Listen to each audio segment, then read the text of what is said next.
Now that we have our Ticket to Ride adjacency matrix all beautifully formatted, we can ask Mathematica to do something really cool for us. So this is one of the huge benefits of using Mathematica, is that this is software that was developed for mathematicians who know what they want. And we've taken an adjacency matrix and we want to look at a graphical representation of that.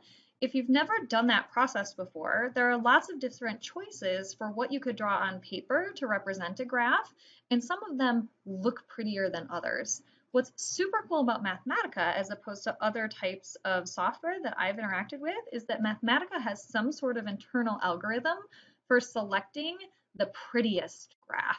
So I wanted to show you both how we use that command and what the output looks like.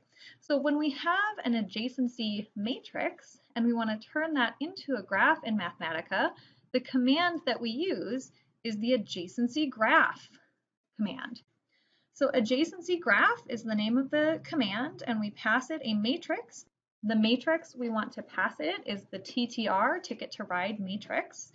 And for shortcut purposes, I want to name this graph as an object because, as we'll see later on, there are many commands in Mathematica that take as their input a graph instead of a matrix. So I want a shortcut for this.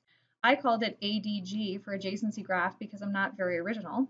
But drum roll, this is the graph. And it may not look super pretty, but I want to do a little bit of a trick. And I want to take those city names that we saved, and I want to have Mathematica put labels onto the vertices that correspond to the city names.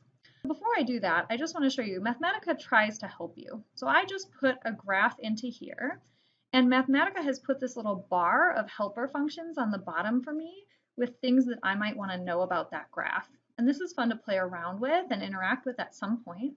But maybe one thing that I want to do is to put vertex labels on there.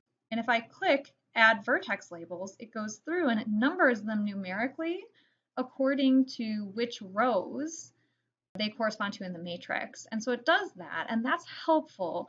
But what I would like to see are those city names that I have, knowing where they go. So I took a little bit of time and I searched through Mathematica's help information. Remember, if you need help with any particular command, you can ask Mathematica for help and you can go through their help manual, and it's actually pretty useful with lots of examples. And in doing that, I went back to my adjacency graph command.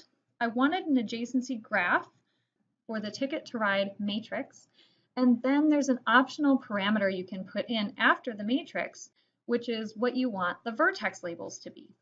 And what I want to do is I want to take the vertex labels, which are the numbers 1 through the number of rows that we have, which looks like 30 something, 35 maybe, 36 from this picture. And I want to replace the number I with the element in the list, city names at I. So whatever's in the first position in the city names corresponds to the number 1. So instead of the number 1, I want city names at position 1 to go in that spot. And so the syntax is a little bit clunky. I did use the help function to figure it out, but when I hit enter here, I get this beautiful graph. So it's a little hard to see, but it kind of looks like the United States. Right here where we have 1, that's actually Vancouver, so it should be up here, and Miami is down here and it sort of should be here. So sort of spun everything. It really does kind of look like the United States, the map that we saw at the start of the first video, which is pretty cool. Now, another thing that you could get at, when I was back here and I had just entered and I had this little helper collection along the bottom, another thing Mathematica could do for me is it could do things like help me find geodesics, right? So when I click on this graph and it gives me a list of things that I could do, I hit more and I come down here and it shows all of these options to me. One of the things it has is the ability to find the shortest path between two cities. Now, if I try to type in something like Vancouver to Seattle, it won't even let me type in here.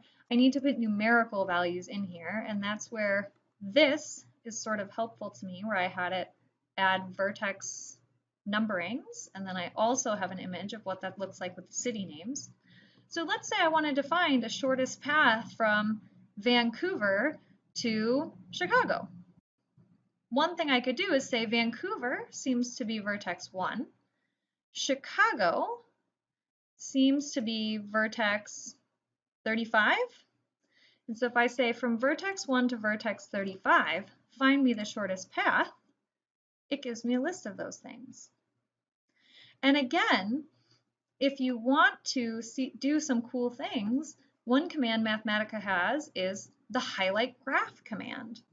If I want to go back into my graph and I want to highlight the path that it laid out for me, I can do that. Let me show you one last trick before we move on to the last video. The highlight graph command needs to see what graph do I need and then what path do I need to highlight in that graph. Those are the two things that I need to put into the highlight graph command.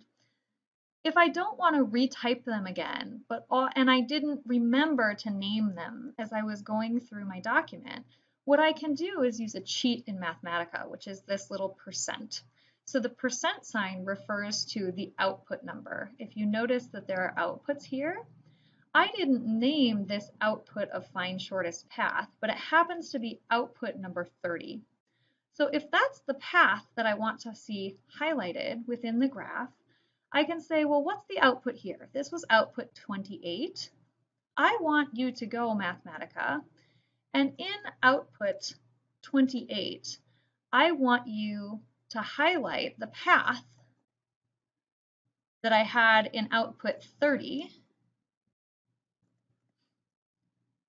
and I hit enter here,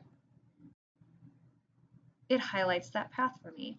So whenever you want to use as input into a Mathematica function an output that occurred previously from within your document, if you go and you find that output number and use this percent sign, then that's a shortcut so that you don't have to type as much or go back and reevaluate the cell with the name of your own invention.